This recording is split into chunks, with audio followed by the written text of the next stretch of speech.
I suppose, go downstairs and be ready for the others. Yes. The only activity really present here in the morning is folks getting up and leaving the inn. Faces and individuals whom Aranas will recognize, as will anyone else who spent time in the dream space, as patrons who are enjoying themselves. All fresh, well rested, and ready to embark upon their day of business or travel, whatever that might be. Mm-hmm. Jasmine would already be downstairs. She got up very early today. Yeah. Geráck would also like a word with Aurelia, if that's alright. Maybe, like, Aranas meets him. Yep. As he just left the room. Is she alright? He'll just look to Geráck with a telling look, but neither confirm nor deny I see. the words. She will make room and go to leave. As Geráck then would knock on the door. Never come in. Good morning. Good morning. I trust your sleep was invigorating. Well, I can't say that I enjoyed it, but at least my sister did. Good. Although I assume you did not sleep as well. I did not. I could not. I understand. So what happened last night? I saw that which I could not prevent, which I did not know about for so many years. I saw Aurelia take my son. I tried to stop her. I was unable to, achieving only to give Aurelia, the apparition that was Aurelia, the opportunity to laugh into my face. Geráck gives you a puzzled look. You saw Aurelia. Yes.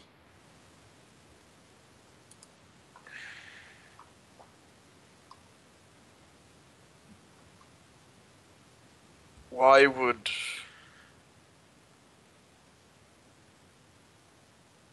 they make you see that?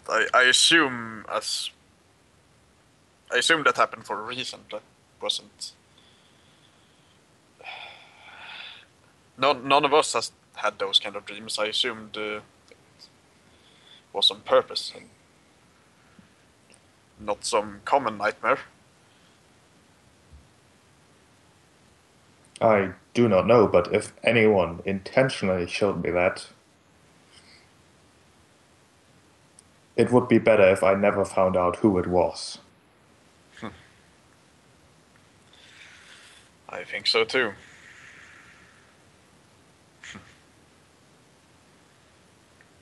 If we do, I would not stand in your way. And also, one day we will find Aurelia, and we will. You can take your revenge, and I hope I will be there that day. I hope so too.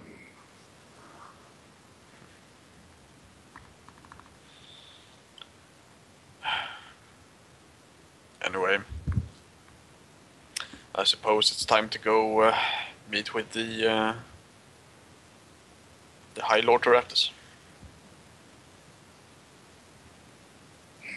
Yes, I'm very much looking forward to that meeting. Better to get it over with quickly, I guess.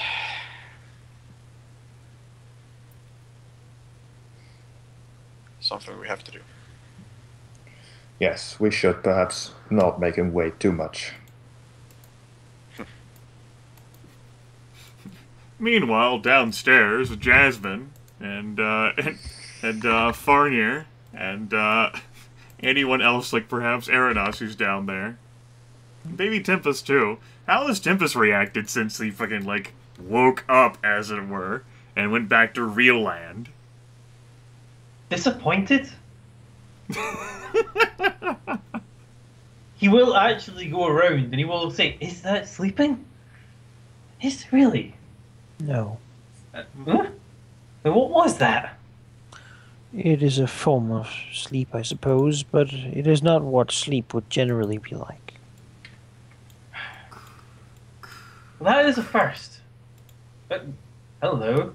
From outside, stomping on in, is the marble construct who guided you here yesterday. Some of the other patrons were also filing out, like, look. They don't really look too long. Nothing new here. And Charles, behind the counter, doesn't appear to be bothered at all. Astrid calls out, "Good morning, travelers. My master is ready. When all of you have gathered, well, 5 of you have gathered, my master has no need to see either Farnir or Aurelia. Then you may follow me, and I will guide you to him."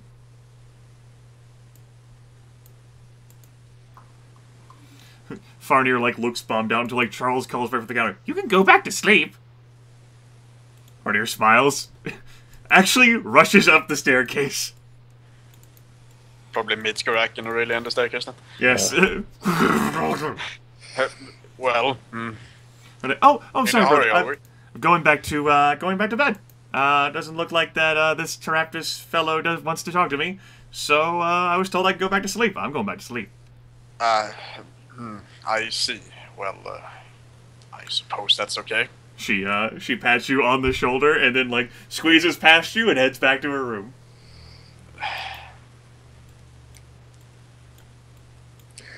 Going downstairs, Aurelia would also stop by our dear gnome Charles, saying that her door appeared to have been faulty and had to be violently deconstructed. Her door was not faulty and violently deconstructed in this real land. Perhaps if it had been broken, they fixed it. Those bastards. She will go back up and do it again.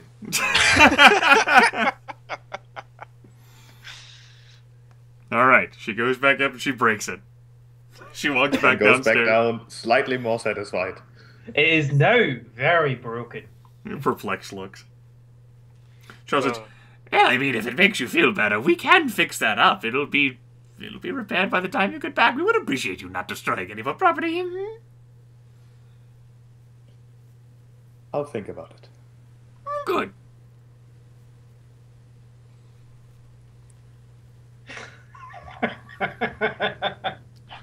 That is 5 of you. If you are ready to proceed. I suppose. Where did Aurelia go? She didn't leave her room. Okay, Still asleep. that's fine. Jasmine, a little bit startled by Astrid coming in, will quickly like put away her stuff and get up and get ready as they to come down the stairs. Then let us go. And the marble golem will pivot on a marble boot and head on out of the beautiful, wonderful, totally peaceful House of the Silver Key. We'll follow it. Okay. Led through a few other gates, though not as many as it took for you folks to get to your sleeping locale, and head to a particular location through one of the portals that does appear to be small on the outside, with tall walls and overhead footbridges which combine to give you the impression that you're inside while you're actually on a street. Stepping in, however, reveals massive atriums and generous lighting, which seems to combine to give you the impression that you're actually outside. Functionaries walk briskly from place to place.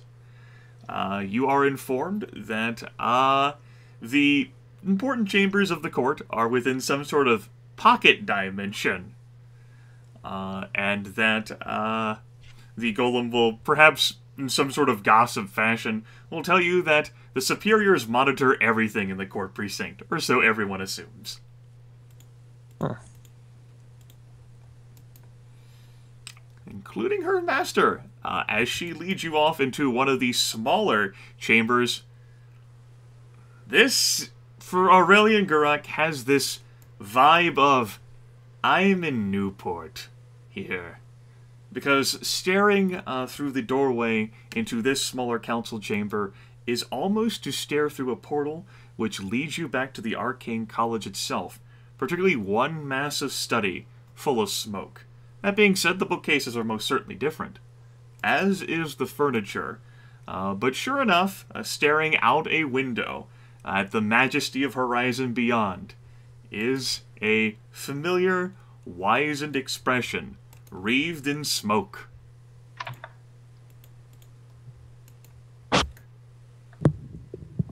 The golem steps away into the side of the door.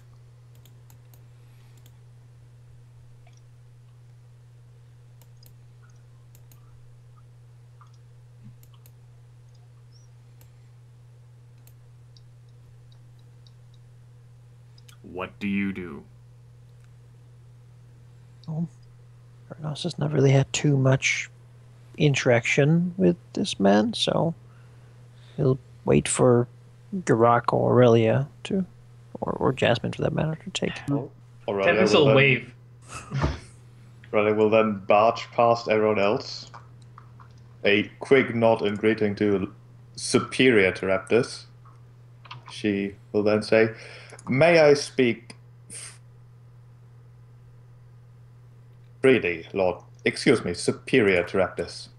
Teraptus rotates at this point, looking away from the window and the sun falling a bit on his body.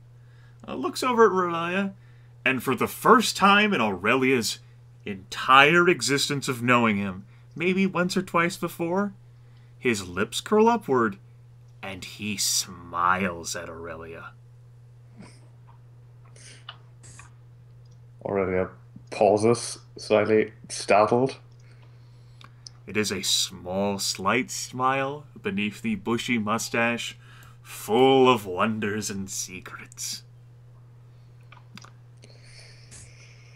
Lord, excuse me, Superior Teraptus, I have one question that I would like to get answered before we commence whatever important talk I'm sure you have planned for us. Teraptus gives, Do you have any doubt about my loyalties?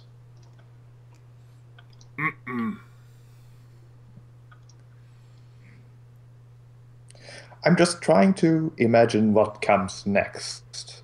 We've started off with death threats, I believe, and then slowly transitioned into thought monitoring.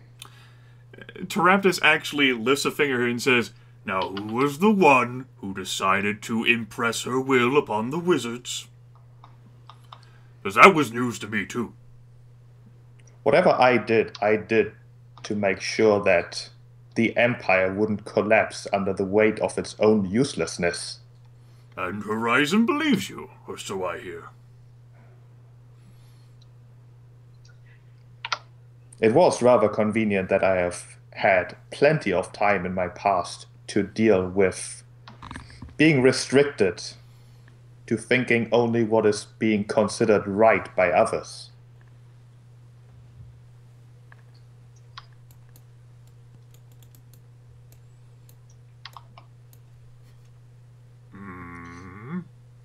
Suffice to say that I would be rather upset if that happened again. When what I am doing is just exactly what I think is needed to make sure that this entire world doesn't just go down the drain thanks to the four at this point even. Lord Teraptus calmly packs his pipe and relights it. That is all.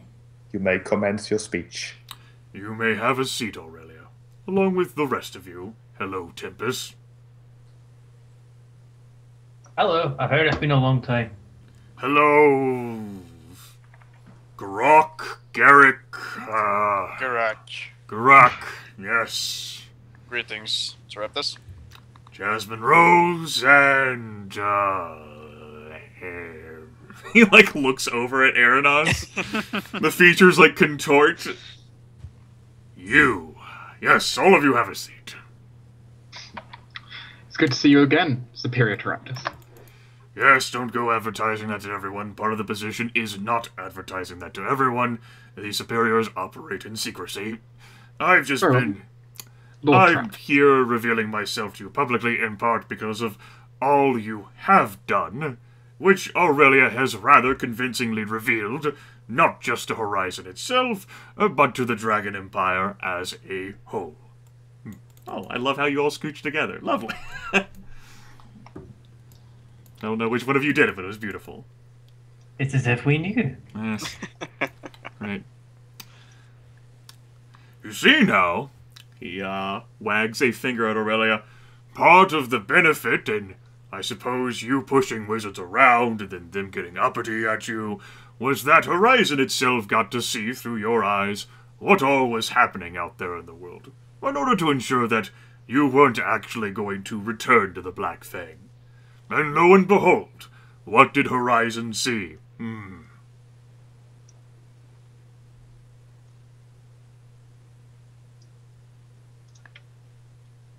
The smile dissipates.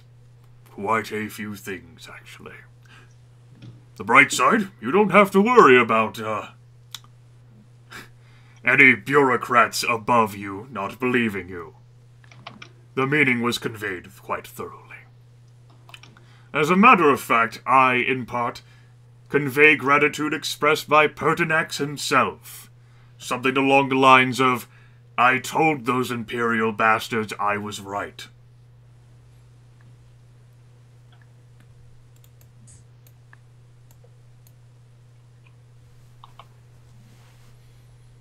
Which, I suppose, is also news as well. He, turns to look out the window. The, day that you fought atop the Silver Tower was the day that Pertinax returned. And his presence has been duly noted by Imperial citizens abroad. Already the wards are returning to life, and already the horrific winter that has crippled the Empire for so long begun to diminish, although some would say that's just because winter's fading into spring.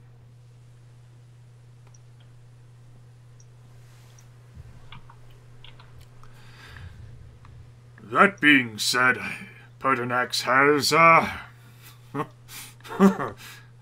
changed his attitudes a bit. Not that I am to question him. But, that, in part, is why I have asked for you here. Other than, well, this being a convenient place, since words of your deeds and what Aurelia directly saw has been spread from one great city to another. The Archmage, Pertinax, is so heavily devoted in his pursuit of ending the blue that he is willing to compromise on other things. In part, I have convinced him, but I also think he's convinced himself. He hasn't been in contact with the High Druid. And the High Druid has allowed Pertinax to send, and he holds up a singular finger, one ambassador to speak before the Druidic Conclave. That ambassador is me. My bets were on Ajax. Why would Ajax be an ambassador, Tempus? It just seems like it would have been one of those dramatic twists. Teraptus blinks. Glad to have you here, Tempus. Pleasure. Would you conveniently turn into a cube now?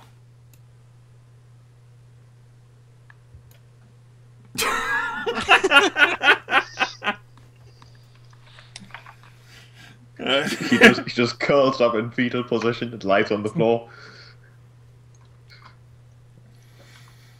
And roll out! Teraptus, like, looks over at Tempus. Snorts. Right. As noted, I, as it turns out, will be the singular entity from the Dragon Empire who is allowed to speak at the Druidic Conclave.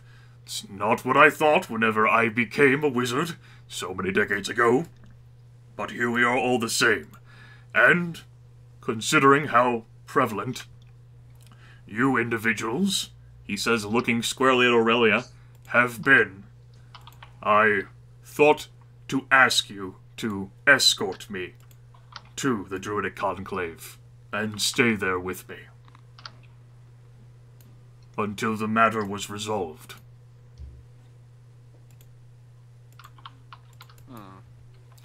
In exchange, I have some payment to offer. This, after all, is a job in service of the Dragon Empire. And, don't expect charity work here, even as the age is supposedly ending. Specifically, Teraptus will describe as I put my headset down and step away from the computer to turn on some light, but I can describe it as I'm stepping away. First off, the group would be given 925 gold pieces total. 925 gold pieces for this escort and stay mission. Teraptus doesn't know how long this would be. It's sort of like whenever you impress sailors to go escort you to places and then, like, don't tell them how long they're going to have to stay in a location. In addition, you each would be given a Mind Rot Potion. Now, I know you're like, the fuck? I don't want to drink anything that's called Mind Rot Potion. That sounds pretty fucking stupid. Mind Rot Potion is a special potion that you can't acquire places normally. Created from dangerous mosses, this glowing brew aids where healing potions cannot. When drunk, it grants an automatic success to the next death save made that day, or full heal up in this case. But after that save is made, the drinker takes a -1 penalty to mental defense until their next full rest. Furthermore, the group would be given an item that could be of some interest to any of you, but might be of more so interest to Tempus Malleator. And that is a champion tier cogwork short sword. Now, a cogwork weapon, the intricate meshing cogs were in blur into action when the weapon is in use. When you roll a critical hit with this weapon, your crit range expands by 2 with that weapon for the rest of the battle. Did anyone challenge me for taking that? Nah. These Not at rewards, all. these rewards would be if you accepted the Archmage's mission here, which will not be the only mission that's offered to you. Lord Teraptus will finish explaining that and say, "Of course, it has been impressed upon me that others are here to see you as well. They may not all wish to speak with you collectively as a group. However, they all do have their own ideas for what you should do next with your time. I would listen to them carefully. Of course, some of them might know what they're talking about more so than others. I, however, think that my mission is the most important, of course, and do heartily encourage you to come along with me. We would be leaving 3 or 4 days from now. I need to finish my preparations and meet one more time with Pertinax."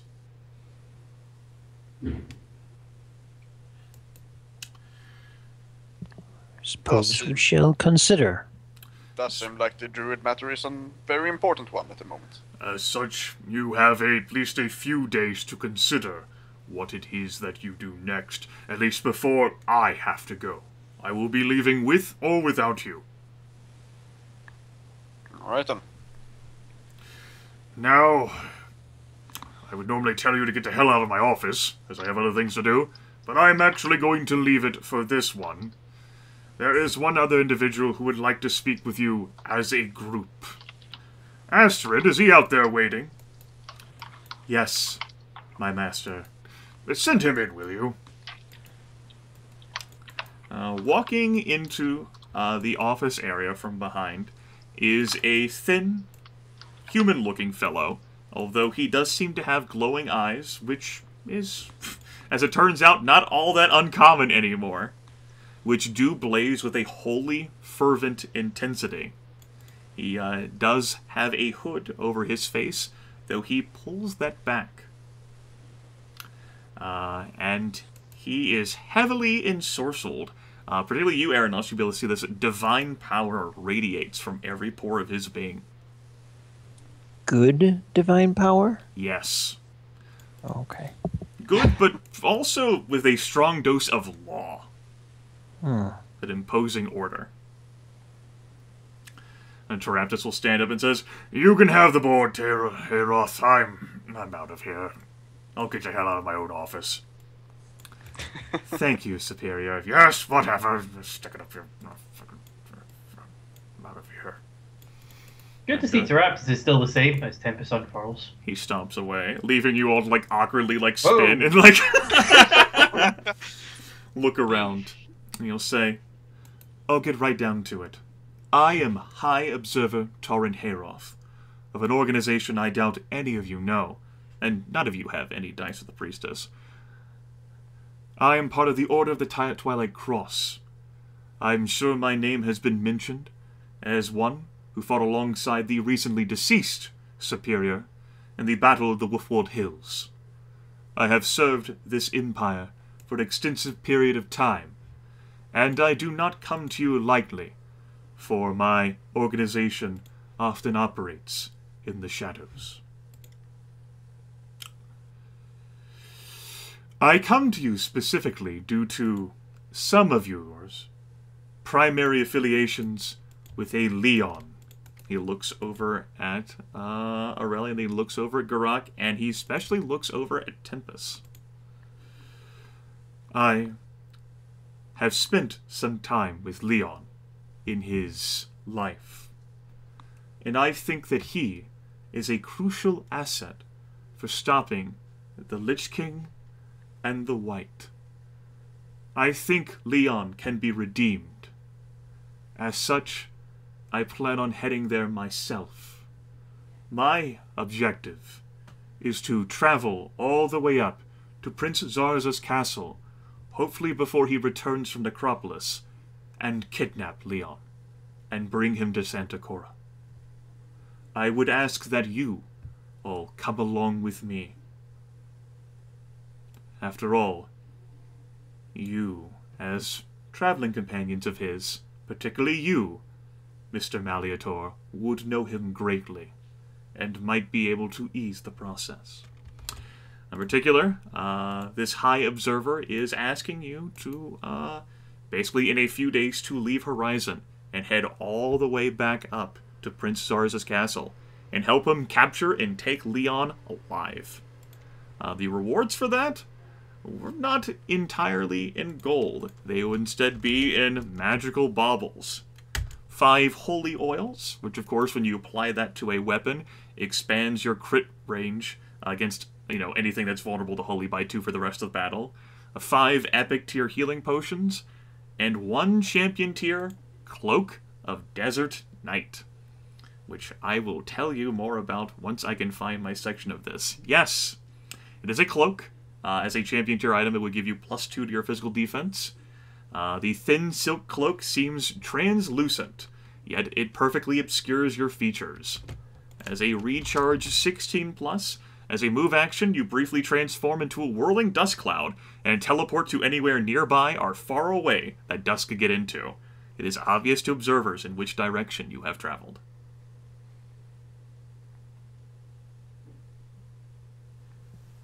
Rather useful item. Yep. But yes, that is the High Observer's goal. He'll note, I'm doing this with or without you, but considering how some of you traveled with Leon and would know him well, I figure that you would be able to assist me in reclaiming him. We certainly would. Do you have any other assistance in doing this, or would you head there by yourself? I would be bringing allies of my own if you would not travel with me. I think a small traveling group is best, considering the climate and terrain surrounding the castle. Yes. Indeed so. However, it won't be easy getting in there, I don't think. I don't expect it to be. Good.